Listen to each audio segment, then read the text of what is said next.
Hey, ladies and gentlemen, and welcome to the very first episode, the debut episode of Putting It Over with Pat. I'm your host, Patrick Rivera, and I got to say it's been a long time coming for me, with this program. I've been dying to do something like this, but more importantly, something where I can talk to some of the great people that have been in the professional wrestling business, a business that I love, a business that many, many people love, I finally have this chance to do this and to be able to talk to people.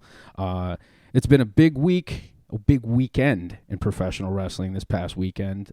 We had SummerSlam, NXT, CM Punk returning to wrestling, but we'll talk about that later. Right now, I'd like to take a chance to introduce my very first guest on the debut episode of Putting It Over with Pat, the former Portuguese Man of War, the former ECW World Champion. He's not just the coolest, he's not just the best. What's his name? Just Incredible. That's right, Just Incredible is with me tonight. Justin, or PJ, whichever one you'd like me to call you, because I know you're a man of many names. But how you doing? PJ's fine. PJ's fine. Okay, awesome. PJ, how you doing? I'm doing great, brother. I'm glad we had a nice conversation last week. We spent some time on the phone, and I'll tell you, I'm happy to be here. Happy to be on the debut episode. That's pretty cool. So yeah, man, congratulations on the podcast. I'm sure it's going to be awesome. And yeah, just like I said, happy to be here and talking to you. Thank you, man. I'm really, really glad to have you. And obviously, I had to go big with the first episode, and I really wanted to be able to bring in a former ECW World Champion, somebody who's been around for some of the bigger and more historic moments in the business. But before we get to any of that, I definitely would like to start out with how you broke into the biz, and Sure. where you got your roots in the wrestling business. Sure. Yeah, I broke into the business I never have exact terms, but I went to wrestling camp the summer of 1992, if I'm correct, and I am. Sometimes it slips me, but yeah, I went there to the Hart brothers in Calgary, Alberta, Canada. Keith Hart and Bruce Hart ran the camp.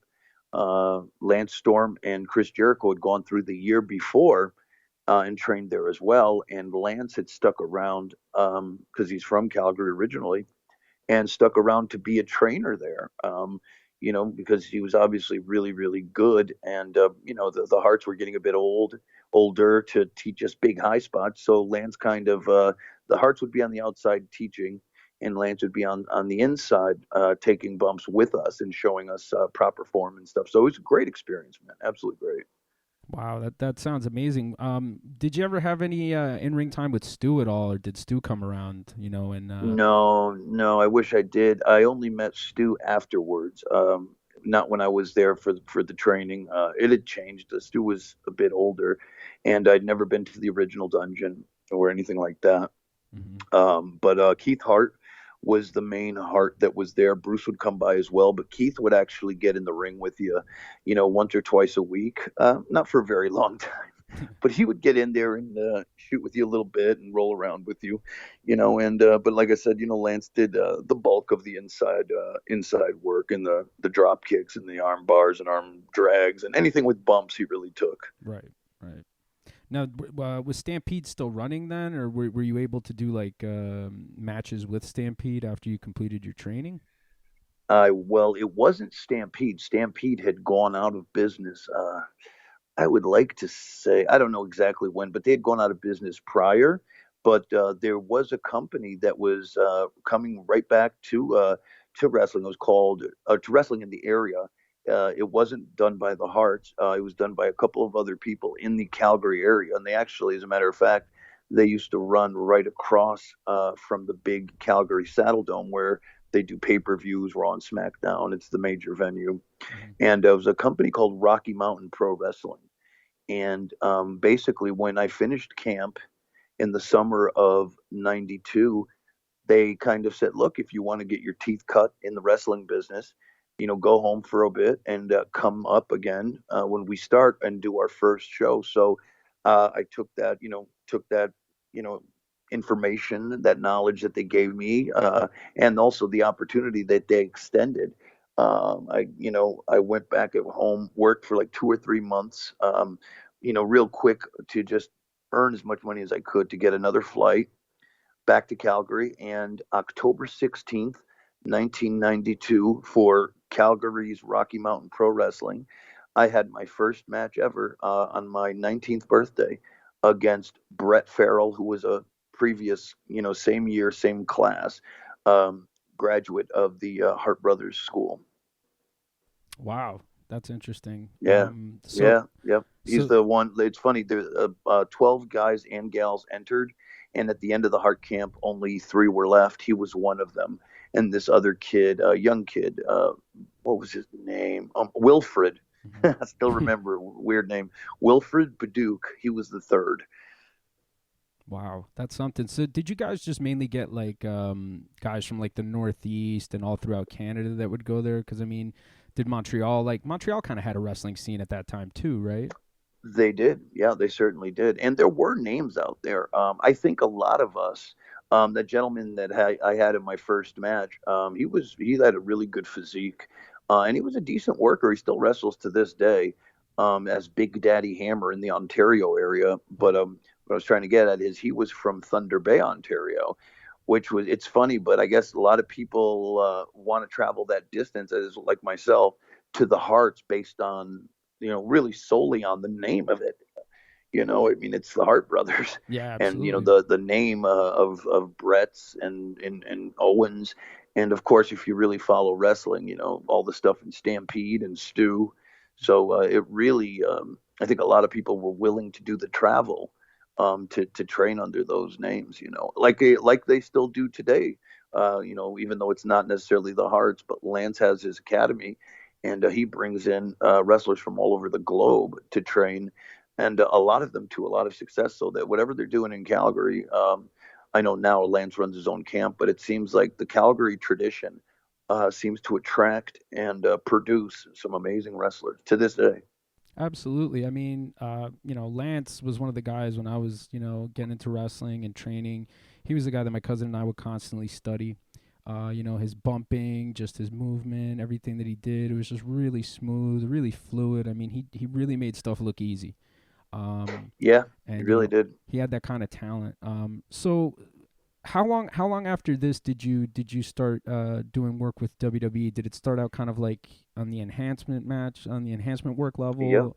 Okay, so Yep. Oh, well, it started. I'll help you out real quick because mhm, this is some interesting stuff. sure. I had 10 matches at the Calgary Rocky Stampede place, territory, if you want to call it that. They only ran Friday nights, but they ran weekly, which was cool. So I was there for 10 weeks, wrestled 10 Friday nights there. And in that little 10, 10 matches that I had, my first 10 matches, my number four was Chris Jericho when Wow. he was a rookie, second year in the business. And my eighth or ninth match, I'm not sure, was Lance Storm. Funny enough, Yeah. and so my first 10 matches, I'd done Chris Jericho and Lance Storm, and it was just fantastic. And I wrestled the kid I came out of camp with, Brett, twice. He was my first match and my last match. So, it was a lot of fun, and it really taught me, like, the real ins and outs of wrestling. And then after that, I was pretty much broke because I wasn't making any money, putting up the rings and stuff, but they weren't paying you. I was just happy to be on the show. You know what I mean? At that game, at that, point in the game. So I came back home, did a couple of small indies, but back then, you got to remember, there's no internet. Yeah. There's no social media to really reach out to people. I didn't even know, we didn't in those days. You found out about people through you saw a poster, or somebody knows somebody, or somebody saw a clipping in a magazine. That's how word got around, Tape and a trading lot too, of right? Was kind yeah. of big back then. Yeah. I'm sorry. Tape trading was kind of big back then too, right? It was, yeah, Yeah. it was, and you found out the wrestlers did a lot of times from the Meltzer sheets, and that's one thing. I mean, people shit on the sheets, but back then, especially in pre-internet, it was so important because it really was a paper for the industry, for the boys.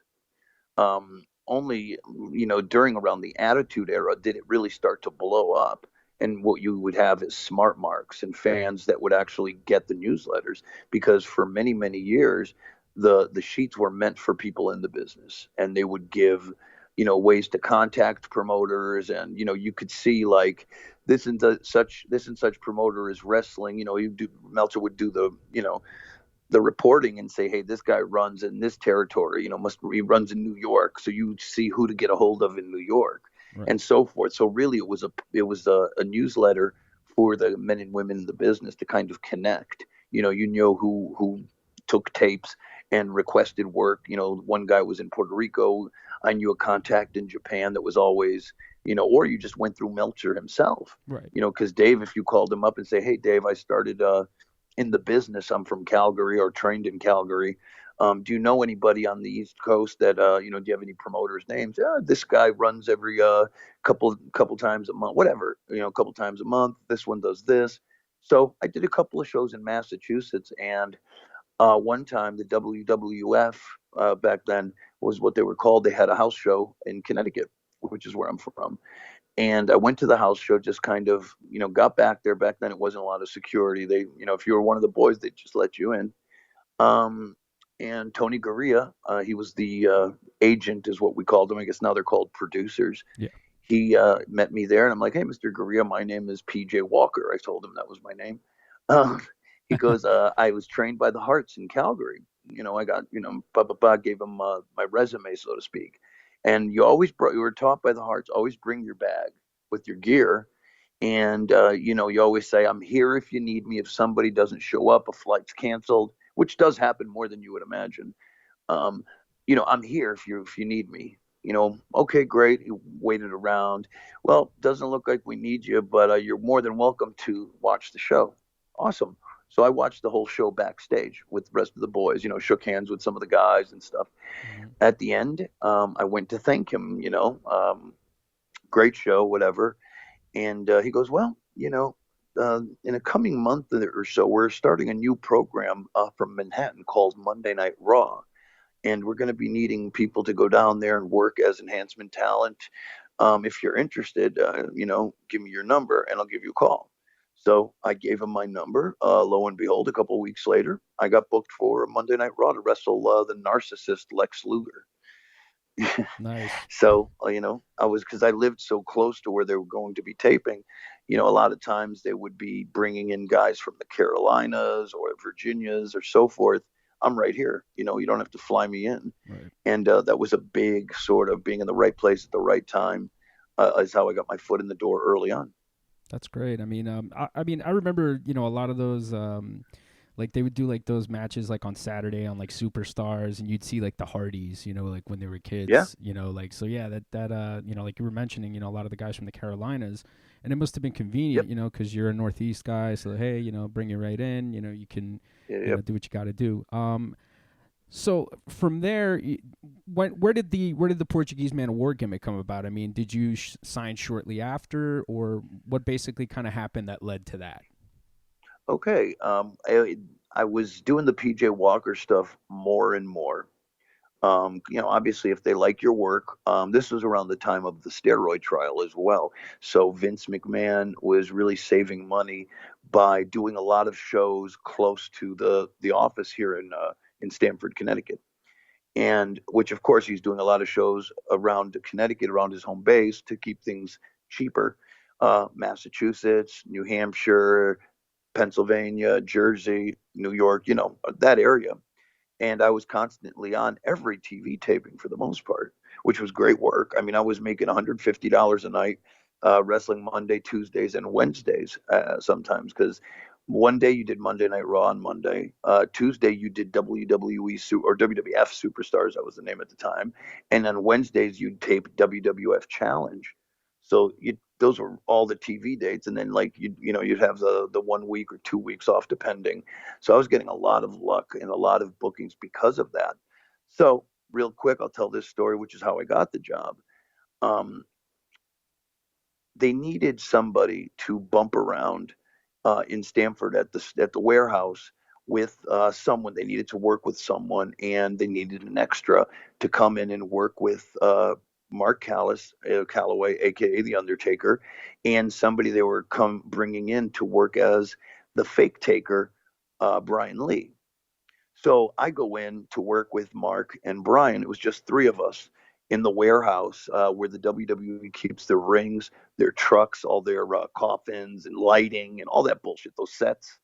They just made some space for a ring, and Brian, Mark, and myself, we got in the ring and we worked for him to kind of bumped around for him, worked so he can get the mannerisms and the move set to do Undertaker, like a mirror image of him.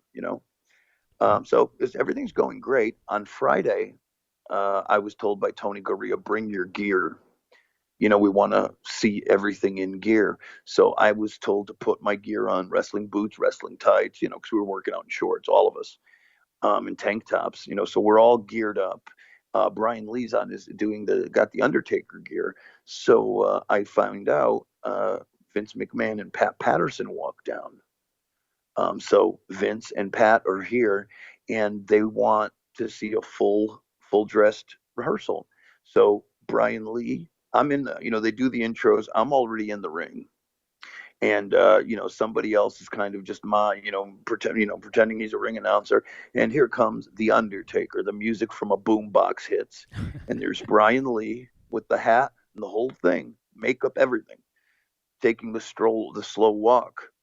And there's Vince, Pat Patterson, and the real Undertaker watching. Bell goes off. We have the squash match that they're going to have because this was right before Raw that he debuted. So we do the match. Everything goes off without a hitch. Perfect. So so I'm scheduled to pull that off next Monday live on Raw, right? Vince is very happy with Brian Lee. So Pat comes in the ring. Hey, thank you, kid. Blah, blah, blah. I've been watching you on the road with TV. You're pretty freaking good. Blah, blah, blah. Who trained you? And I said, oh, the Hearts did. Oh, yeah? Oh, well, very good. Hey, Vince, this kid trained by old Stu over here, starts putting it over, and then we start talking more. And he goes, hey, Vince. Or no, he asks me, he goes, kid, what nationality are you? I said, I'm Portuguese, sir. And he pops. He goes, huh? Hey, Vince, this kid Portuguese. And Vince starts really, very good. No idea what that means, right? Right. Anyways, last time Pat turns to me, so kid, do you happen to speak Portuguese? I said, well, yes, sir. My family is from Portugal. They were immigrants. They had me here. I spoke Portuguese, quite honestly, before I learned English, because that's all my mom and dad spoke when they came to this country. And he goes, oh, my God, hey, Vince, this kid he speaks Portuguese, and another big pop. Long story, they've been looking for a Portuguese guy because Aldo was drawn up. They were looking for a Portuguese guy to come in, a young guy to come in and do the gimmick. And originally the gimmick was supposed to be a soccer player because this was around the time of the World Cup. Wow. And we were doing a lot of overseas stuff because, again, the steroid trial business had gotten like it was getting really bad here. Yeah. Like, we were drawing 3,000 people at the 2,000 or the 20,000 seat arenas. Jeez. Yeah, business was down. So a lot of what they did was go overseas. They were selling out, So, that's the start of the Portuguese Man of War gimmick. And like I said, the way I made it was being at the right place at the right time, both with where I live in this country, because I'm from Connecticut, and having all those opportunities to do jobs and get looked at, and also being Portuguese. Yeah. So a lot of it was right place, right time, Yeah, absolutely. I mean, you always hear that a lot about, any kind of success stories or just people just making it in some kind of way. It's like, hey, right place, right time. Speaking of, obviously being in WWF locker room back then, there was a lot of talent. I mean, just Undertaker, as you mentioned before, Brett and Owen. And there was also a group of friends that you got very familiar with and very cool with, the Clique. Yes. Tell us a little bit about the Clique and how you got to be cool with those guys. Man, it just it happened really by surprise. Because I didn't have, even though I'd made friends with a lot of these guys, still I was young. I'm still not even 21 yet.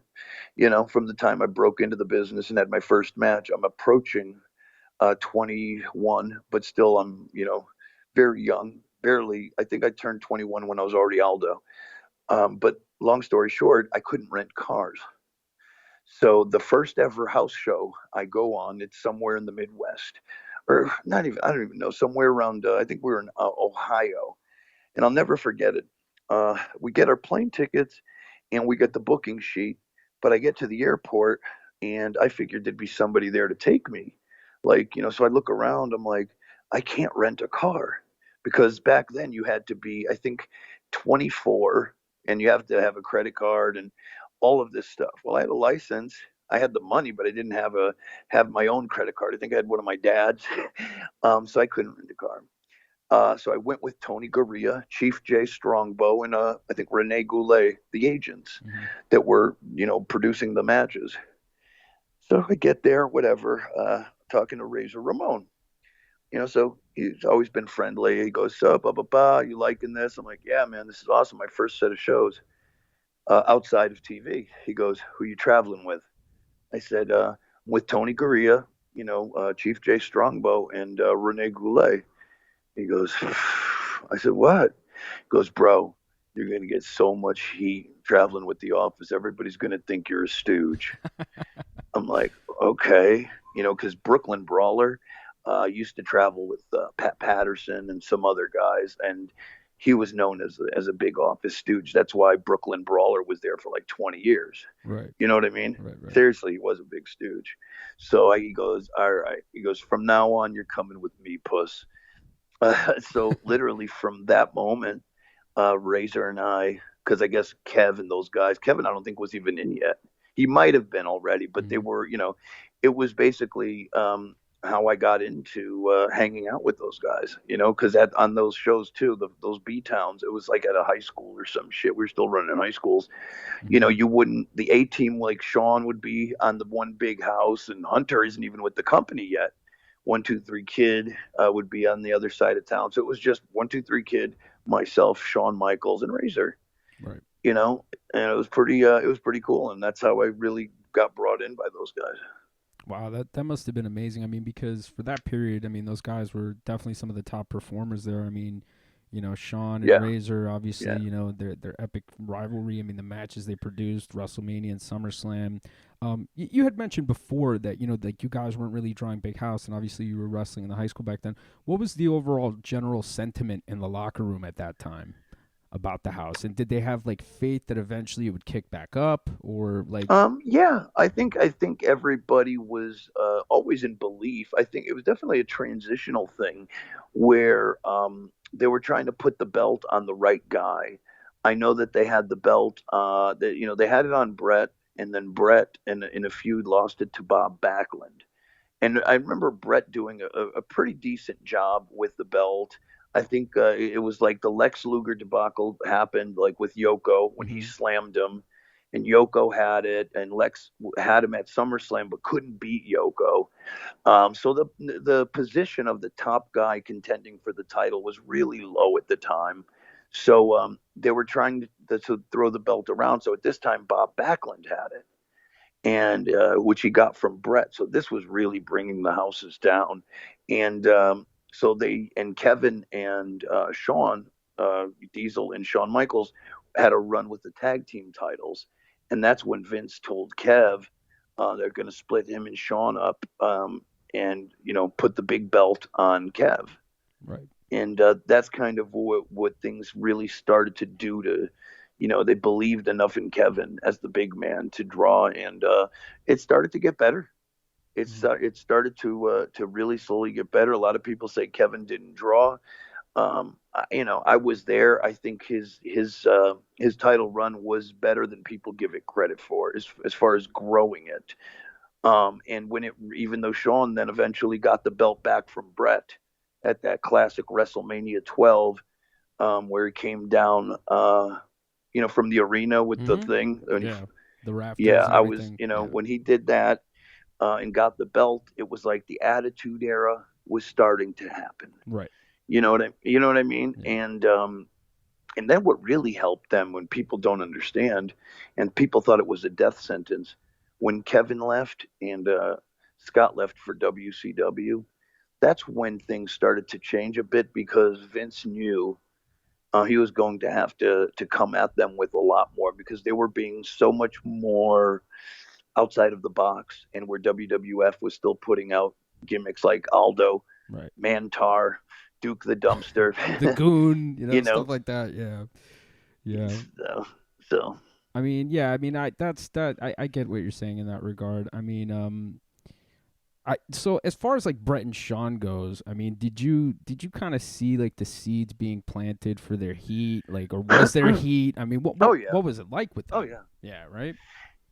It was just very competitive. Mm-hmm. Because I don't know if a lot of people know this, but you get paid per the house.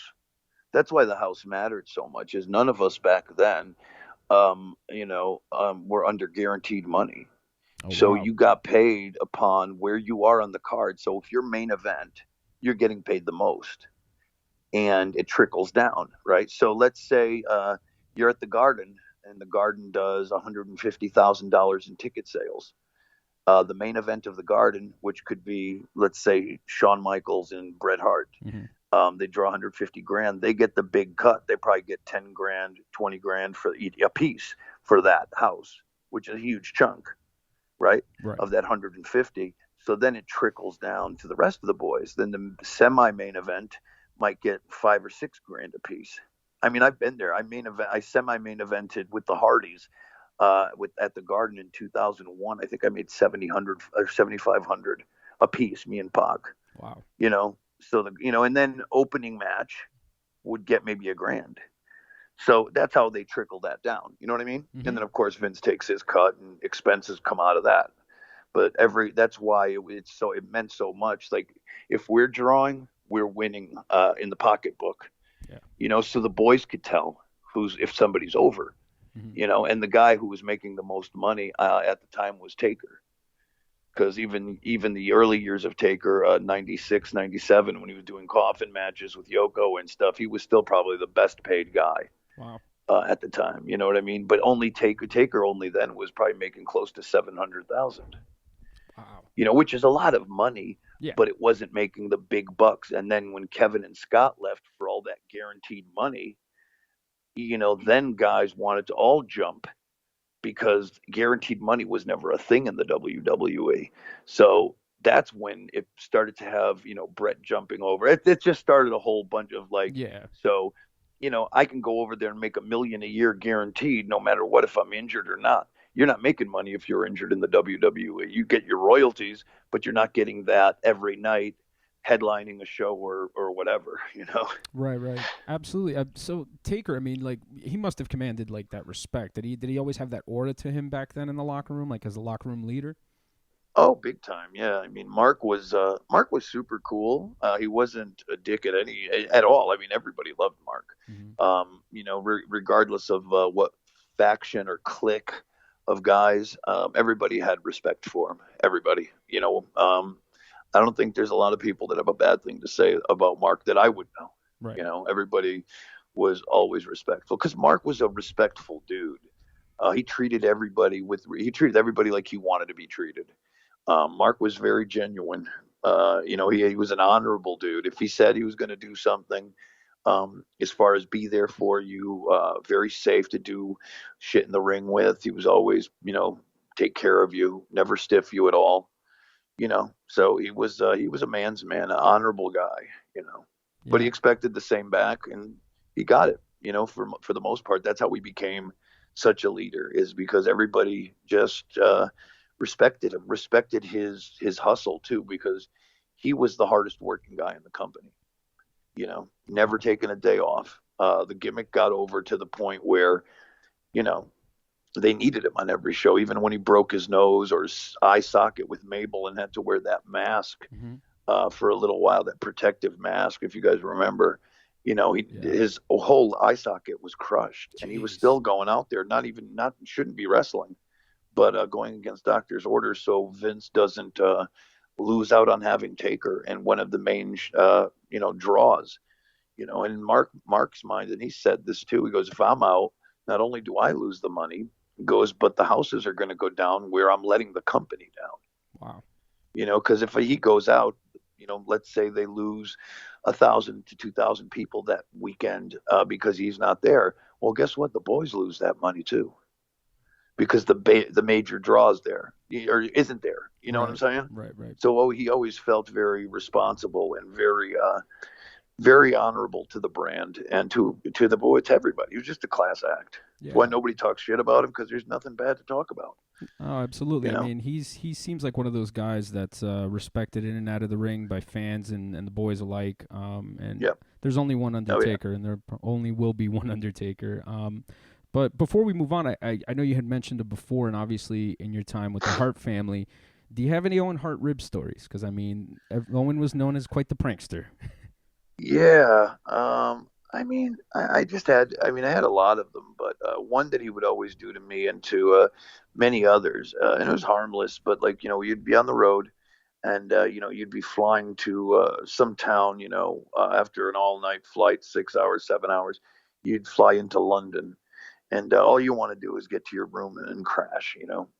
So, like, Owen would constantly do this all the time, whether it was Germany or London or whatever. He would, right at the airport, or whoever had it, the agents usually had it. They'd have a sheet of everyone's hotel rooms, and with their shoot names, their real names. And Owen would somehow have one of the agents give him the sheet, and Owen would go to his room like a little kid. And he didn't party either. He would just rib himself, stay up till 3 or 4 in the morning while everybody's dying exhausted. Owen would go up that list and down that list of guys that just flew in with them, and hello, Mr. Scott Hall, would you like some breakfast? We can make you up a nice order of eggs and bacon, and but do this whole thing. Would you like coffee or tea? No, no, I'm not hungry. I'm not hungry. And he'd keep going. Would you like some fruit with that? He'd just keep not taking no for an answer, to where finally everybody'd be like, no, stop fucking with us. I don't want anything. 5 minutes would go by. He'd call again. Would you like this added to your bill? Just shut the fuck up and leave me alone. I don't want. So he just kept going on and on and on. He'd call everybody and drive everybody just completely insane. Wow. Good, and keep himself up all night. But in order to rib everybody, he would do it. It's Yeah. funny. No, man. I mean, definitely, what a talent. I mean, I always, remember watching like the Hearts and especially like their Stampede stuff. You could really see like the Dynamite Kid influence on a lot of their work. You Yeah, know, you really could, like especially Benoit. Ooh, yeah, you know. yeah, yeah, I mean, I know Benoit's a bad word, but you still cannot deny, his influences, I should yeah. say. Yeah, Absolutely, absolutely. absolutely. Yep. So, what led to you leaving WWF at that time, and what led you transitioning into ECW? Man, it was just time for me. I had made decent money as Aldo in the six figures, which is not bad at the time for a mid card guy, and mid to lower card. Hmm. And at the time, Scott and Kevin just got their deal to go to WCW. And I'd talk to Scott, on the times we weren't on the road, and he's like, "Man, you got to come down here. You got to come down here, man. We're getting paid. They're getting paid. I think like 900, no, 700 and something. They were getting 750 guaranteed, with a bunch of other perks. I think one of the perks were, if we bring in another name and sign higher, then Bischoff has to match it. So they had to be like on par with the highest paid. Wow. So, like, yeah, I remember when Bret Hart came in, Bret got more money than them. So right away, it's like, oh, so does Hall and Nash, you know. So they got that put up there. But anyways, they'd always say to me, man, come in. We're cool with Bischoff. We'll find a way. We'll get you. We'll build another character, because I couldn't bring Aldo, nor would I want to. Hmm. So I went to Vince. I asked him for my release. Very nice, very humble. Because I said, look, I would like to do something else. I said, I feel like I'm getting better. I'm getting damn good, as a matter of fact. And he knew it, because the reports from the agents were all real positive. I know he liked my work. Right. And I was like, Vince, I just feel like it's time for me. And it was. I've been on the road as a jobber, in essence, even though Aldo got some TV wins and, had the pyro and stuff. In essence, though, I was still an underneath guy. So I wanted to do more. I felt it was time to maybe do something different. If the character wasn't going to take me there, change the character, or a different name completely. Vince was like, well, when I asked him, and he wasn't budging with change, he's like, okay. I said, okay, then can I have my release? He goes, oh, we can't do that. I said, why? He goes, man, PJ, I've had Scott and Kevin leave, and now some other people are leaving to go to WCW. If the perception continues to grow that my guys are just leaving and all coming or going to WCW, it's bad for the look of how it. You know what I mean? Because after they left, a couple other people left. It was just a bad look. Right. So he goes, I can't do that, but I will help turn you heel. I'll send you to Memphis because that was like the NXT at the time. Mm-hmm. I'll send you to Memphis to learn how to work as a heel. Then we'll bring you up with that character and get you a run as the heel. So I go down to Memphis. I work for 6 weeks. The Rock was down there getting his start with the company, and some other people were down there, working Memphis. But Memphis had essentially not really done anything for me, and they weren't paying me half of what I needed. So, long story short, the last day I'm supposed to be there, ECW goes down there with Paul Heyman, Chris Candido, Dreamer, Van Dam, and Sabu, and they're doing that big angle that they did with Jerry Lawler. Jerry Lawler. Yeah. Right, and I saw it. I was like, holy shit. Wow. I'd heard ECW. I heard they were rumbling, and Paul was in direct cahoots with Vince. Well, they also saw my work down there, and I was working, like I said, and trying out this new character. I was doing the Just Incredible character in a way, but I was still messing around with it. I was nowhere. I wore the shorts and the flannel and the T-shirt, but I still didn't have the whole character. But Heyman loved it. Heyman loved it, and he wanted to bring me in. So he told me that, and he went to Vince. And, sooner than later, I never worked for the WWE again, never worked in Memphis again after that night. I'd say 2 to 3 weeks after that, I started to work in ECW. My contract, the first year of it, signed over to Paul. Wow. Yep, it was great. So really great. That was kind of happening a lot back then, right? Like a lot of guys. It was, doing enhancement work for ECW, vice versa, and maybe some guys getting in and stuff like that. Mm-hmm. Yeah, so, it was happening a lot, so I got lucky. I know he's a man that's very vilified on the internet, and people. Who's that, Heyman? No, Vince. I know a lot of people like to criticize Vince McMahon, and make him out to be far worse than what he is, even though they still tune in and watch his product. But that's a whole other conversation for a whole other day. But what were your dealings like with Vince McMahon personally? I personally, I always liked Vince. Mm-hmm. Now, mind you, I'm coming from a different era. I met Vince in 1993. I met Vince at TVs. And at TVs, what I hear today is a complete bizarro world. Like, literally, Vince is there, from what I understand to this day, by the monitor. The whole show. He watches everything. But for some reason, then it was so much smaller, as far as. We had a big production crew and everything else, but it was so much smaller. From what I hear, the people around Vince then, as opposed to now, I hear that Vince has really, himself by choosing, has distanced himself from the talent and from, there's such a separation now, from what I hear, where back then you literally could go to Vince at TV. And talk to him. I remember, wanting to go to Vince's office to talk, and he would let me go in. I'd wait a long time, but I would be granted an audience with him, So that's just the way he was. I don't know if guys and gals are a bit intimidated to talk to Vince. I mean, I remember when I got hired and Vince pitched me. He literally grabbed me. I was somewhere in catering and goes, PJ, let me talk to you. And he took me for a walk outside the balcony of an armory where we were at. And he's like, he pitched me my job offer, which was, you see this flag? I said, yes, Vince. He goes, this is, it's the land, it's the American flag, land of opportunity, sort of like the World Wrestling Federation. We're the land of opportunity. PJ, right now I'm gonna offer you an opportunity. Would you like to work for the World Wrestling Federation? That's how Vince was. You could do business with him, right? And pull people. Now you couldn't pull him aside. Mm-hmm. That's how it went down. That's how I got my first job. Is he offered it to me, and we shook hands. Then of course you get the paperwork, and you have to sign it and give it to JJ Dillon. He was in talent relations. Right. Then now you have such a degree of separation. Like if you want to talk to Vince, you got to go through the head of talent relations, or go see Johnny Ace, and then Johnny Ace will talk to Bruce Pritchard, and then Bruce Pritchard will try to get you in with Vince. But by the time Johnny Ace goes to Bruce Pritchard's going to be like, nah, Vince is too busy right now. Right. Do you see what I'm saying? Right. It's bad enough to get Johnny Ace in the structure of how it is, because Johnny Ace he's the guy that fires you, so he's pretty high up. Right. If you make it to Bruce Pritchard, that's a pretty big deal. And then Bruce will let you know if you could talk to Vince or not. So to me, that's very hard to gain any kind of relationship. But I think Vince has also done that by design, obviously by design, because it makes it easier for him. Makes it easier for him, especially to say, I never said that, or, whatever. Right.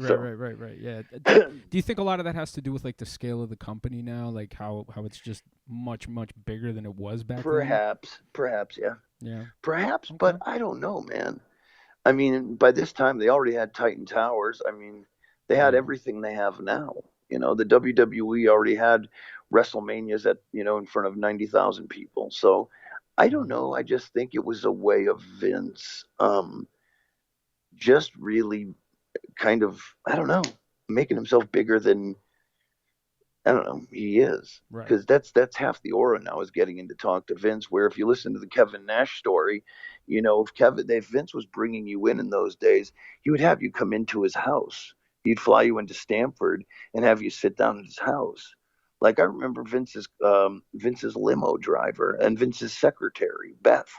It was like a thing where I think that little family feeling that he had in the mid to late 90s. I think after the Attitude Era, and once he had Air McMahon. I remember I rode on Air McMahon once when I went back as X-Pac, with X-Pac as X Factor, because of the Click Link, and the only other person that was on the plane was like Taker and Stone Cold. Right. So, but then it's like, I think through that design, Vince started to push away and hide himself a lot more. Right. Okay. Interesting. So at this point, where we left off, you were in ECW already. So from what I recall, at least off the top of my head, I know you had started a feud with Mikey Whipwreck, right, initially, and Great Sasuke. I think you had a feud with, which, by the way, I loved when you were wrestling in the mask. That was some great stuff. Thank you. Now, how did everything kind of progress in ECW to get you to the point where you were, a guy who was at the top of the card, and who also, kind of led up to your work with the Impact players? I don't know, man. That's a good question. I just remember starting to break away as far as putting on the best matches I could every night. And that's really what it was at first. And it really mattered to go out there and put on the best matches. And just slowly, by seeing the response I was getting, it started to snowball really after the Mikey feud. Started to get more and more, high profile stuff, Right. What was the locker room like? I mean, and what were the differences between the ECW locker room and, let's say, the WWF locker room at the time? Like night and day. I mean, very much. Everybody was so friendly, and the competition really didn't exist. And what I mean by that is, in WWE, the competition is real, as far as men and women working hard to really get that spot. Where here in ECW, or there in ECW, people were more apt to helping you and helping. It was more about us than about me, whereas WWE was all about me and less about us. Right.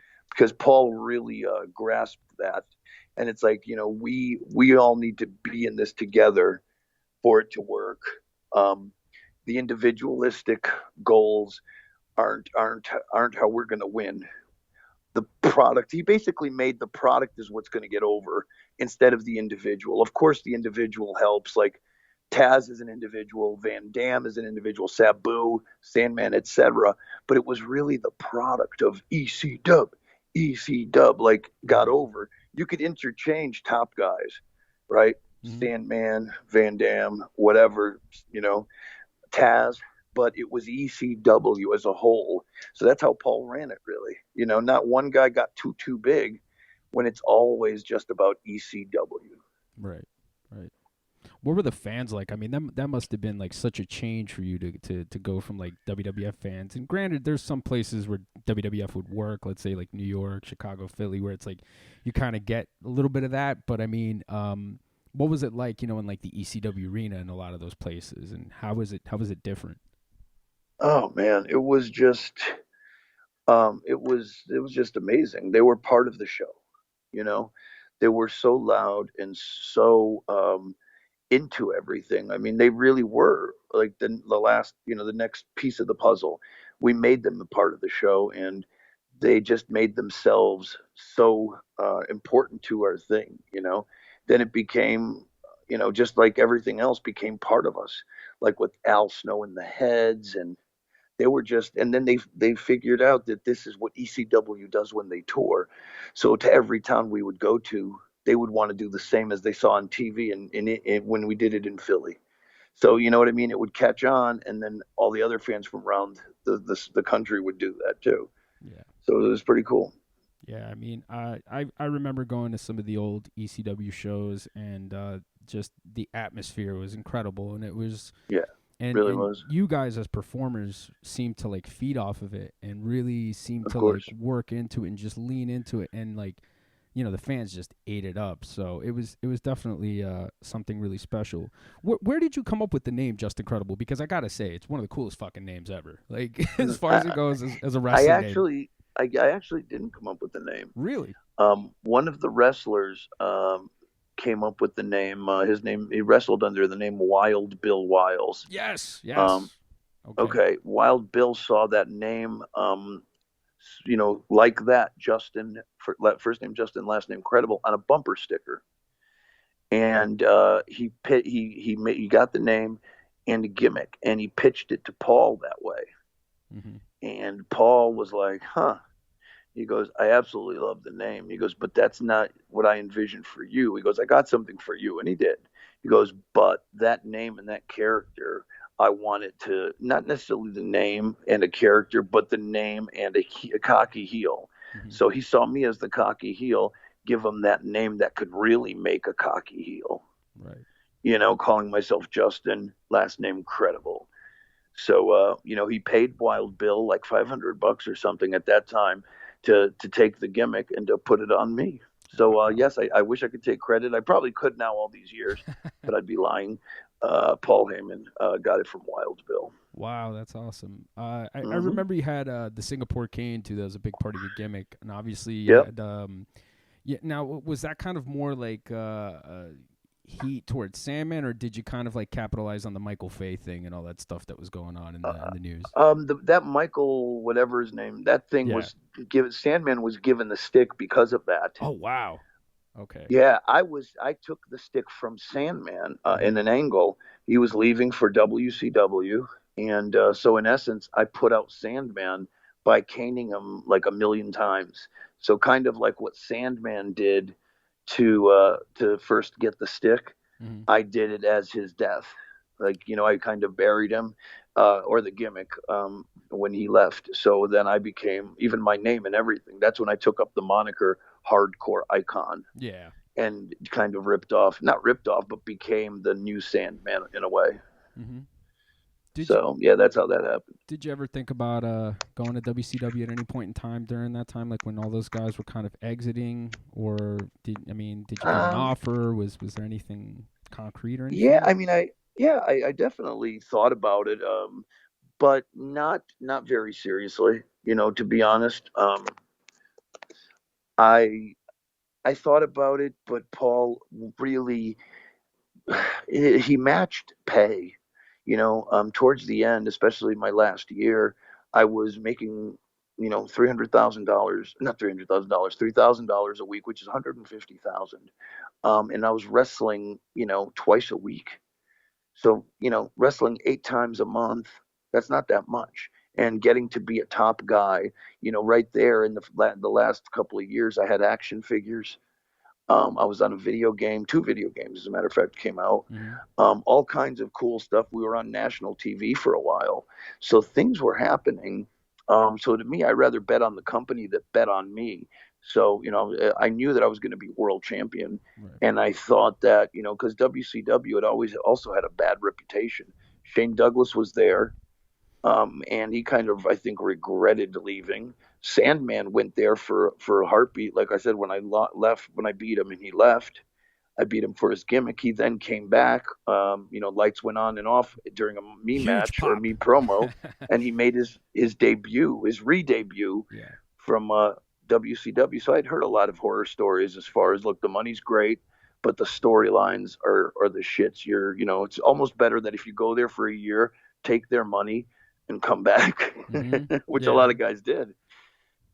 But I never took it. I always thought being faithful to Paul was important, and I knew as long as I was going to be there and as long as it was an ECW, I would be the top or a top guy, and nobody could have seen what was about to happen.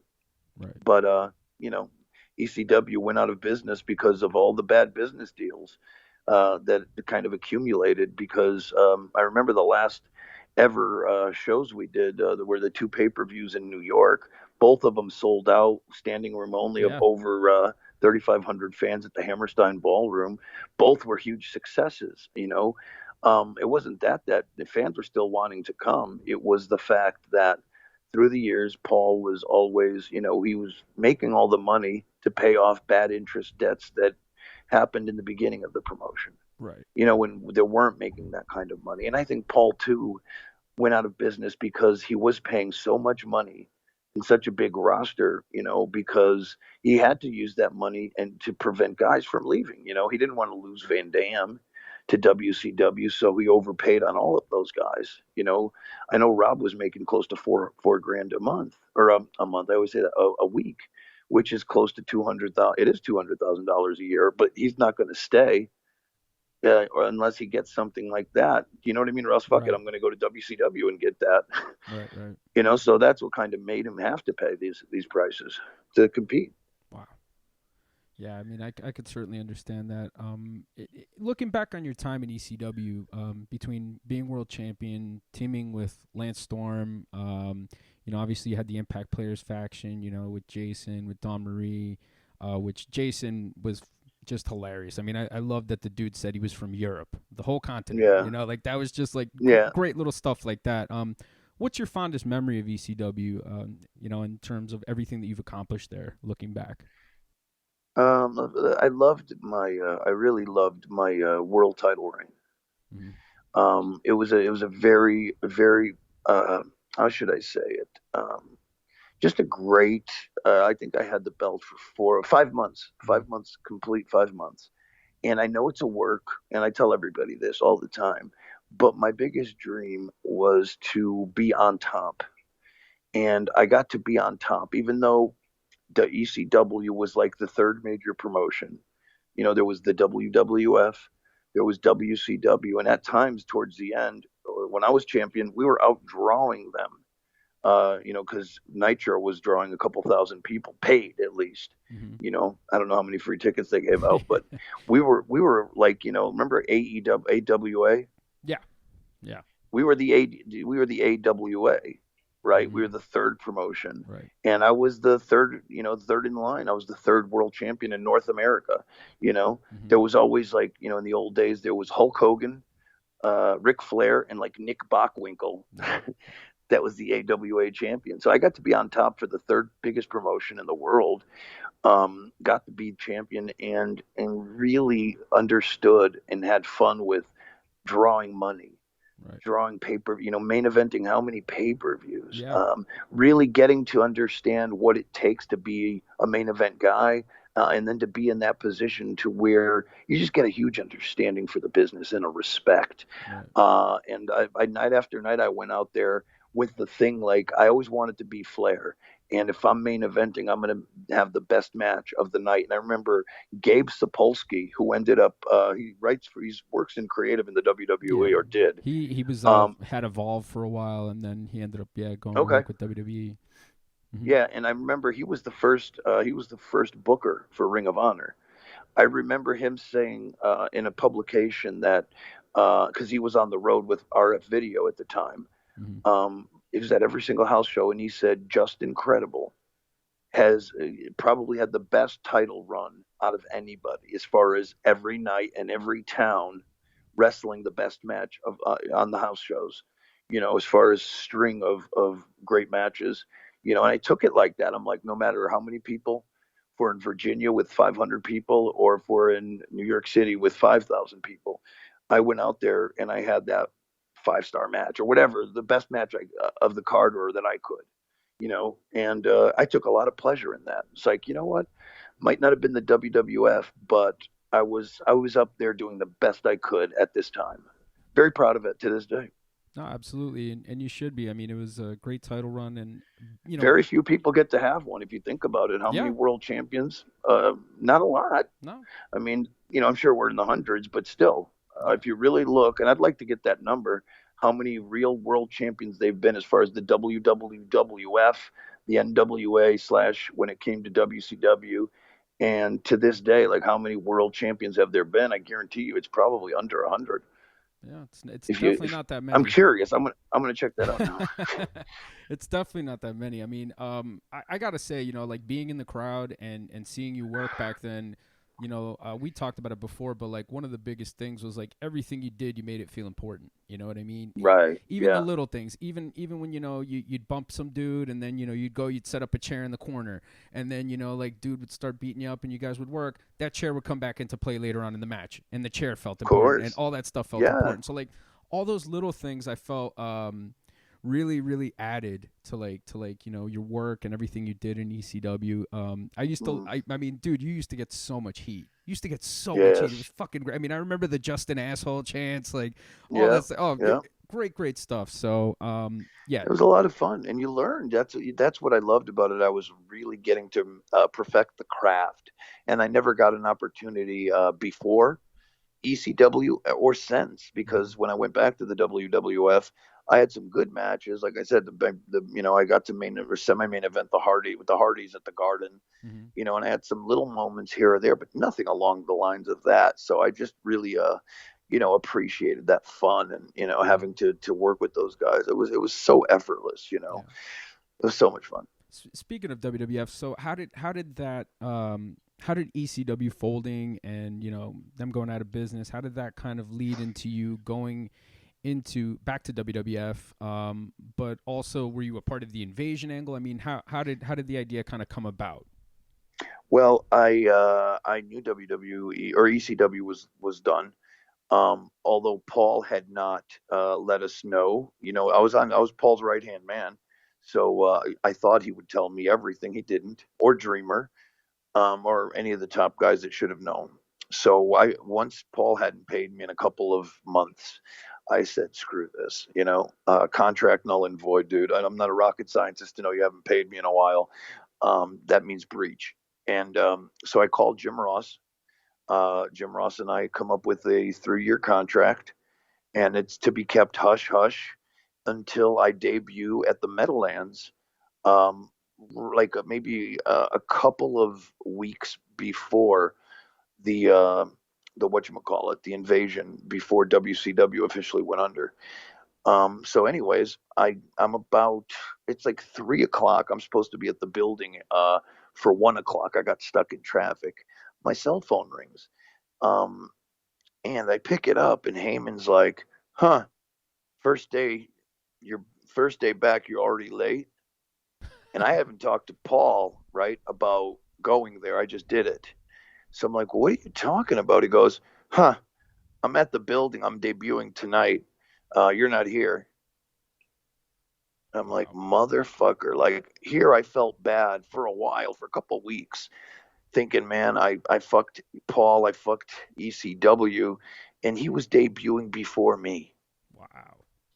Because I didn't, because think about it, if Vince knew, or if whatever people knew that Paul was going to debut, everybody would have known, hey, ECW's done, and it would have like we would have lost our bargaining chip, so to speak. You can't wait for the ship to go under, because then, like Dreamer, even though he got signed, he didn't get signed until a year later.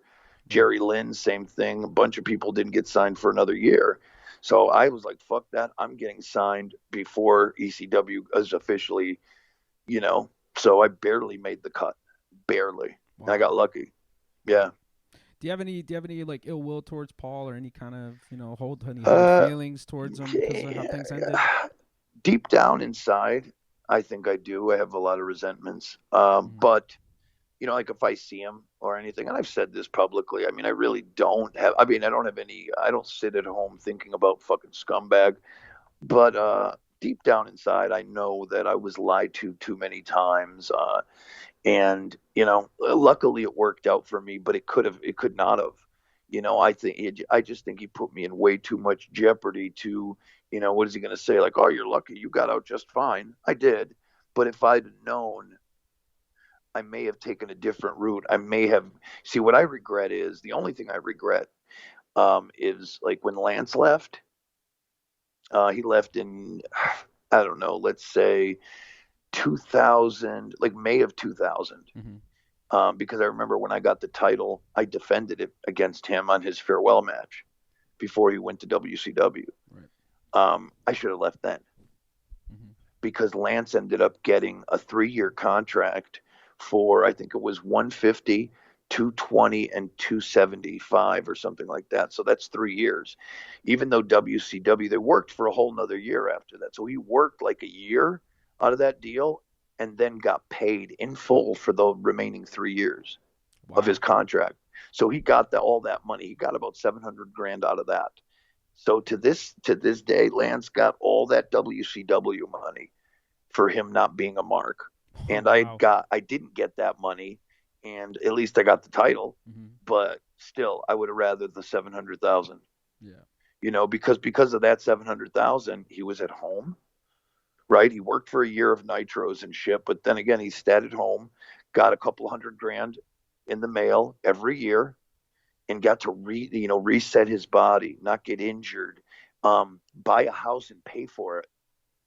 Wow, what a concept! Yeah. I got $300,000 in the bank. Let's buy a house and own it outright, so we don't have to worry about mortgage. Yeah. I never got that chance, which I resent. Because Lance lives a life where he doesn't have to work. Because of small time investing and being able to have 3 good years. I mean, it might not seem like a lot of money to people, but still $700,000 to sit at home. Yeah, you could do a lot with that. Yeah, absolutely. Especially if you live in Calgary, Yeah. I mean, so towards the end of your time in WWE, like, what started to happen basically where you kind of knew, like, this was basically done, like, I'm about to be out of here soon? Just you could feel it, you could feel it. The things were starting to, I really don't even have like a full thing on it. Those times I really don't remember as clearly because they were so uneventful. I could just tell that around Christmas time of 2003, it was starting to wind down. And that's when I got the phone call from Johnny Ace saying that I was being let go. And I got let go December 2003, and that was it. Do you feel the invasion angle was kind of a failure? Do you feel like it could have been done better? What would you have done personally if you would have been booking it? I would have done the 3 opposing factions, because I was in the ring for the beginning of that angle. I'll never forget it. It was in Atlanta, and it was a sold out hot crowd. And I was in the ring with a bunch of ECW guys. I think it was me, some other people, and the Dudleys, whatever. There was ECW era names in there. And we did some angle where somebody came from the back, and it looked like he was going to be like, where were we going to stand with a lot of what was going on? And the ECW crowd formed. I forget how the angle went, but it looked like the Dudleys, I think, were going to be saving the day, and we didn't save the day. We went after the WWF guys, and the Dudleys, who were thought to align with the WWF guys, aligned with all the ECW guys. So it was like me, Raven, Storm, Bubba, Devon, and I think Taz. We really kind of formed there as ECW. And I think Stephanie McMahon was the one that brought ECW to the picture. Then at the end of that 2-hour broadcast, Shane McMahon came in, said he bought WCW, therefore, because I think they were doing the double broadcast. So then, therefore, at the end, we became the Alliance. But let me tell you, when they announced ECW as a separate entity in Atlanta, that whole place buzzed. And when they announced the Alliance, they shit on it because the Alliance was already contrived. You were not going to get Sting. You were not getting Flair. You were going to get like Booker T, which is nothing wrong with that, but Scott Steiner. You weren't going to get, the young kids that were there getting like Sean Stasiak and Chuck Palumbo and those guys. So that put a real damper on it. I would have had ECW be separate, WCW be separate, but bring in a Flair or a Sting as well, and then have the WWE as a separate. So all three companies kind of vying for it. You could have the Intercontinental title be competed against three guys. A three-way match, ECW guy, WWE guy, and a WCW guy, like have a Super Bowl of wrestling, once a year at WrestleMania, and then maybe give, WCW, the SmackDown thing. ECW could have the Tuesday slot, as it ended up happening later on, and then have Raw stay Raw. But each of them still maintains their own identity. You know what I mean? And have a big pay-per-view once a year. Yeah. I think that makes sense. To me, it kind of seemed like it was really, really rushed because, I mean, as a fan at the time, I mean, you start making up all these dream matches in your head. And obviously, I think a lot of people at some point expected Sting or Ric Flair to show up, somebody that was really, really symbolic of WCW. But we kind of never got that. And I don't know, it was good. I mean, don't get me wrong. There were some good matches. Right, it was good. Yeah, it was really good, but it could have been great. Like the biggest angle of all time. Yeah. Right? Think about it. The biggest angle of all time, if you did it right. That's the thing. You didn't need a lot of contrived stories. Like Steve Austin didn't need to turn heel like that and to be the man that's behind the Alliance. Really what it was is Steve Austin and his minions of goons.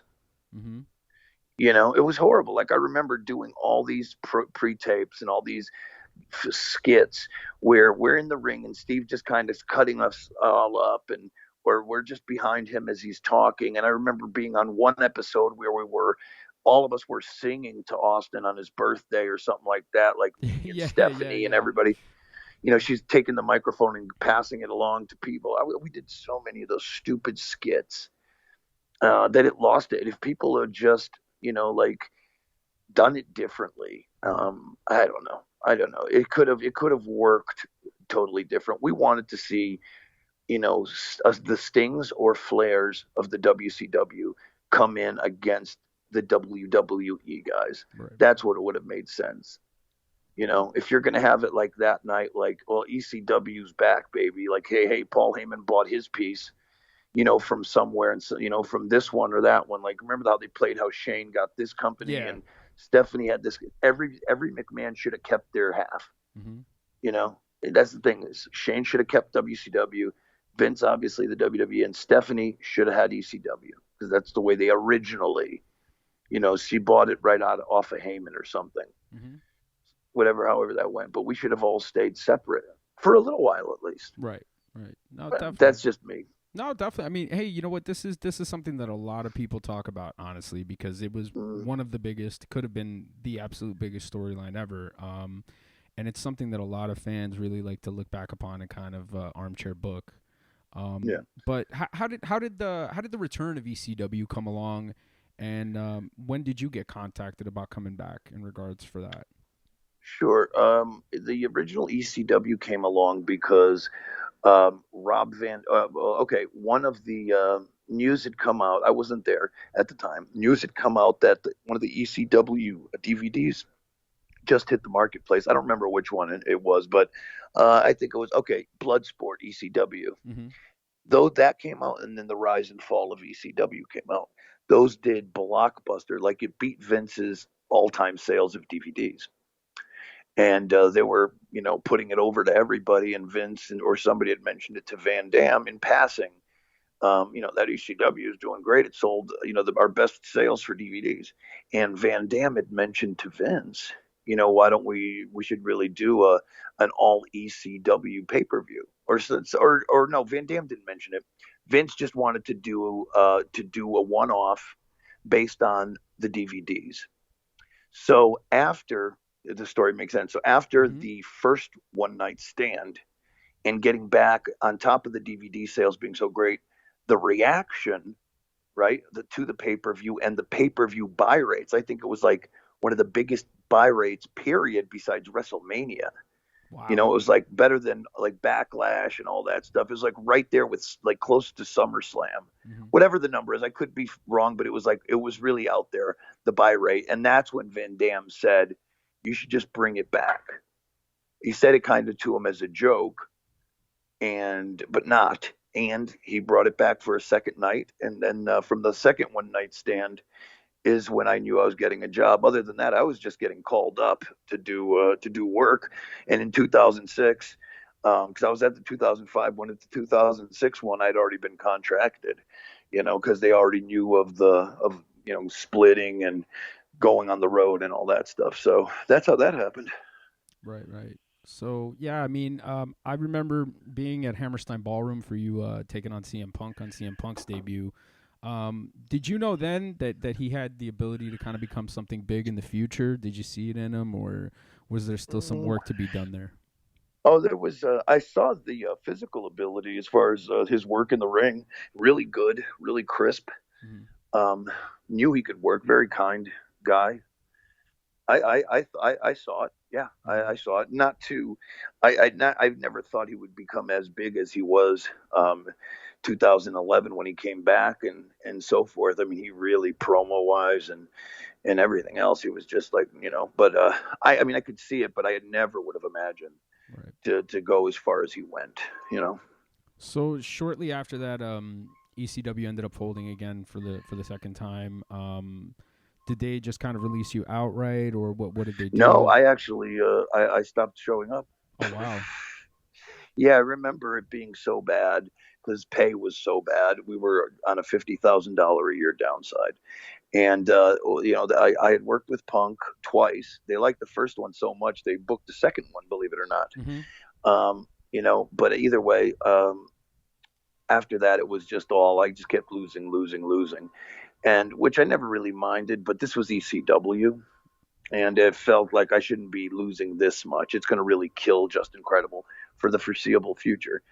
But I never said anything. So one day I go to with my wife to the bank, and I go to take money out, and I have no money in my account for gas to go to the airport. Now that's a problem when I Mm-hmm. have and I wasn't like spending it every, $50,000 is not a lot of money. So Yeah.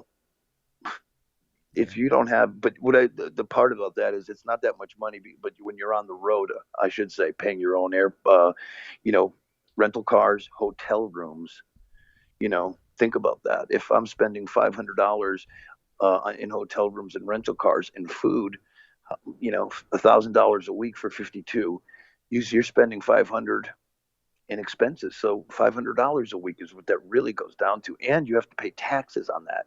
So Wow. take that money, but pay taxes. You're making what, 350, 350 to do that, and be a star on TV. You're making that.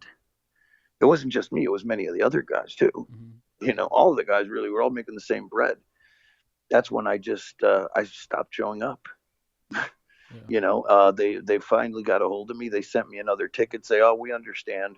Shit happens. Come to the next show. I waited all week. Never got on the plane again. Yeah. So a week later, no phone calls. I got my letter, and that's it. I hadn't Yeah. heard from them since. So from there on, You you know. kind of just started doing the indie stuff, Ring of Honor, stuff like that, Yeah. or did you do that Yeah. before? Okay. Yeah. So looking back, like on your time in wrestling, I mean, what do you really, what's the one thing that like really sticks out with you overall in your wrestling career, and what's one thing maybe you feel like you could have done differently? I wish my X Factor years would have been better. Mm-hmm. I feel like that's when I would have really, it would have meant the most. I was still very intimidated being there, because when I went back, the same guys that were still the kind of not bullies, but still, they still saw me as Aldo. Right. Although, I ran with the clique and whatever, I was friends with everybody. I still felt like Aldo. In ECW, I felt like I was the man, right? Mm-hmm. I was walking around like my shit didn't stink. I was the main event. Right. I was the world champion. When I went back, I think a lot of that swag kind of left, not that anybody really made me feel that way. Maybe I did. I didn't mature as much as I needed to. So I didn't assert myself either. Maybe out of fear, Right. I never really questioned, hey, maybe we shouldn't do this or that, which is on me, you know. Right. I just think that that's kind of where it became. I kind of showed that, I wasn't willing to kind of change my character or the whole presentation of it. It's also hard when they're not. I was great as a tag team with X Pac, but when I went singles, a singles wrestler that can't wear, I mean, that wearing his jean shorts, but can't do a tombstone because that's somebody's finishing move. And Right. I can't do the super kick because that's somebody's finishing move. And looking like Steve Austin, the other bald guy with the t-shirt Mm-hmm. and jeans, So it was getting harder and harder. And they wouldn't let me take my stick out too because they didn't want me doing that. Right. So it's what it is, man. Yeah, yeah, definitely. I mean, speaking as somebody who's watched your career, I mean, I always considered you a really good worker, and I really enjoyed a lot of your work, particularly your stuff in ECW. It definitely would have been cool to see you get a bit of more of a run with X Factor for sure, because I think that group had a lot of potential, with Albert and obviously you and X Pac, both being really really solid workers. It would have been really cool to see. Before we end, I definitely would like to chat with you about this past weekend. Obviously, we know big weekend in pro wrestling. We had AEW bringing back CM Punk. SummerSlam with a bunch of big moments. Becky Lynch coming back, Brock Lesnar coming back, and also NXT, who I steadily feel deliver fantastic shows. I mean, like every takeover. Find me a bad takeover. I don't think you can. Um, Right. but what are some of your thoughts from the weekend that was in the world of professional wrestling? Man, I tell you what, I cannot believe, I can believe, but I cannot at the same extent believe the type of reaction that got. I knew it was going to be big. As Friday started to come about, just from the wrestling Twitter and everything else, and what the talk. I mean, it was like, man, they got everybody, just ready for it. I'll tell you, if he didn't show up, it was going to be a problem. Yeah. They might have lost. That company might have been over. But everybody, it was one of those perfect storms where we haven't seen this in very many years. Perfect. And CM Punk as well. Nobody else could have done this because he's kind of been that guy that everybody's wanted to see back, right? And there've been so many reports of he'll never come back to. Well, I've heard he might doing, but he said no to everybody. And how many more times is he going to say no? He's on record of even saying that. He goes, I'll never come back. He goes, how many more times do I got to say it? So not only did the company play this right, his reputation also played it right. And this is not only his hometown, this is the hometown of pro wrestling tees and kind of the hometown that really birthed the movement of the Young Bucks, the Elite, the Bullet Club, and pro wrestling tees. That was the genesis of this whole thing, right? If you remember, All In was in these All Out, then All In, and then All Outs have all been from Chicago. Yeah. Wrestling in Chicago. Chicago is probably the biggest wrestling market in the world, and with pro wrestling tees there and everything else in the hometown, if this isn't going to be the night, it would never be. And boy, was everybody happy to see him. And it's going to be a game changer. This is all going to start to really change the game because a lot of fans that don't watch anymore are going to be brought back. Hmm. And I think he realized that if I don't go now, I'll never go at all. So, Yeah. and now with Daniel Bryan signed on as well, the game is going to change very soon. Yeah, it's Very soon. certainly an exciting time. I mean, I'll be honest, there's a lot of things about AEW I'm not too fond of, but I think overall what they're doing right now is really exciting, and it's generating a lot Yeah. of excitement, a lot of buzz in the wrestling business. We'll see where they go from here, but I think having a guy like CM Punk, having a guy like Daniel Bryan or Bryan Danielson, is really going to take them to a different level because these guys, I would say, them specifically I mean, in the last decade, those two have been two of the Mm, three probably biggest things of the last decade. You had the Yes Thing, you had CM Punk, and you had the Bullet Club. yeah. That's what you saw Exactly. fucking Yeah. Yeah. everywhere. It, and So that's huge. yeah, That's huge. yeah, And absolutely. yeah. I hope they don't fumble it. That's my whole thing, and I hope that it works out, Yeah. because Yeah. this. I mean, listen, listen. Think about this. All of the, especially with TNT, they have guys. Now they got to be careful to not have too many WWE guys, but it's almost like WWE dared them to Yeah. come pick these. I mean, think about the quality. Alistair Black. Mm-hmm. They got flagship guys like Paul White, who could still be used as just corporately as a name. Right. Mark Henry, Christian, Matt Hardy. I mean, the names go up and down. Dustin. That goes from young guys to old guys, but recognizably, I hear Nature's coming in now too. Yeah. Yeah. So, I mean, just legacy people, pretty soon it's going to feel very much like WCW in its prime. If we're not careful, now AEW, they're going to, you got to be careful on how you use those guys and the young guys. But nonetheless, this could be, I think CM Punk, and I got to get going, but I think CM Punk last week, his debut will be remembered just like when Hulk Hogan, dropped the leg and turned Yeah. on Randy Savage for the NWO. That's going to be that was the game changer.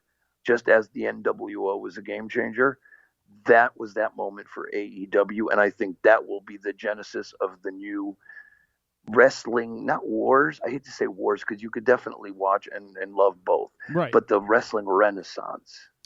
Yeah, I think so. I think this is definitely gonna put WWE in a position where I think they're gonna maybe start to be more creative. I mean, And I hope they are, and I hope yeah. that's what comes out of this is more creative from them, because you know very well that nobody wants to fuck with Vince McMahon when he gets motivated. No, no, no, not at all. And that's the thing too is Vince is, from what he sees on paper, his company is up in stock price.